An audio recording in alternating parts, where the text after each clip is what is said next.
Hi, welcome to Tips on Teens. My name is Kent Toussaint, licensed marriage and family therapist, coming to you live on Facebook like I do every Wednesday at noon to answer your parenting questions here at Teen Therapy Center in Woodland Hills, California. Let's jump right into this week's question.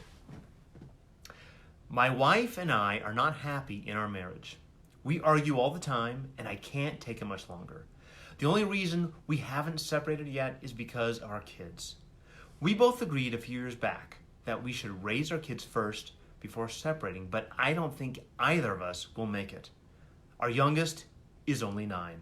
I'm worried a separation or divorce will scar our kids. What is your professional opinion? So, no matter what you do, it's going to affect your kids. And it's really important to figure out what is going to be best for your kids. And we love our kids. There's a reason why we became parents. We love our kids. We sacrifice. We put our kids before ourselves. And it's very noble and it's wonderful to do that. The problem is we also have to make sure we're taking care of ourselves too. The best option, and by the way, I just want to point out that my heart goes out to you. This is a really difficult situation, not only for you and your spouse, but for your kids. It's a crummy situation to be in. But the situation that you are in, so we got to deal with it. The first and foremost, if there's a chance of saving this marriage, if there's a chance of rekindling what you had, there's a reason why the two of you got married. There's a reason why the two of you fell in love and had kids at some point. If there's a beacon of hope somewhere, I think it is incumbent upon you and your wife to go and get couples therapy, get help, see if you can make this work. Because the ideal situation is you and your wife patch things up, you learn to have a healthier, more respectful relationship, and that is the example you want to set for your kids.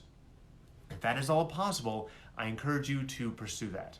However, if that is not possible, you feel that bridge has been burned, you cannot go down that road, you have these two choices of, do we stay together in a loveless marriage, or do we break up?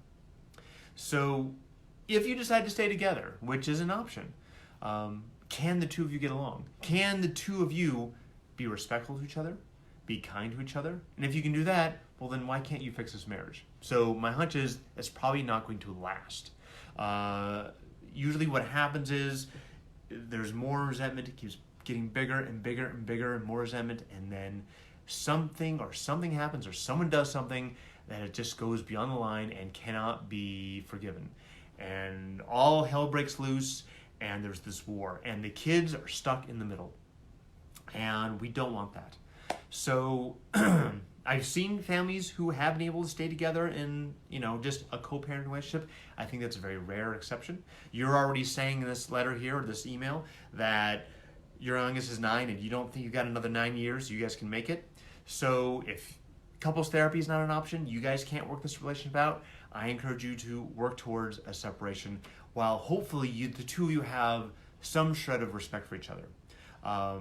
And the difficult thing is with this is divorce is hell. Divorce is tough. It is ugly, it is nasty, and people forget about the other person. Empathy is out the window, and as soon as money comes in, custody issues come in, and the claws come out on both sides, all sides. And again, the kids are the biggest victims. So remember that you are stuck with this ex-spouse the rest of your life. Now, you may think, once we sign that dotted line, once that judge stamps the paper, I'm done. You are not done. You are stuck with this person not only till your kids hit 18, but the rest of your lives. Because there's going to be birthdays every year. There's going to be graduations. There's going to be engagement parties. There's going to be all these things that go through. And you are still stuck with this other parent to co-parent with them. And if you can't find a way to do that in a manageable, respectful way, your kids are the ones who suffer. So trying not to scar them, too late. The scarring will be there. It's just depending on what you want the scarring to be. How deep do you want the scarring to go? And the better relationship you have with your spouse or ex-spouse, the less likely there's going to be that scarring. So figure out what is the situation like where the two of you get along the best. And if you can find that, if you can find a way to get along the best way, whether that's you guys separate, you guys thank you, Shari, for chiming in, mediation, absolutely, mediation helps. Hopefully you guys can go through that way and go through that process in a respectful way.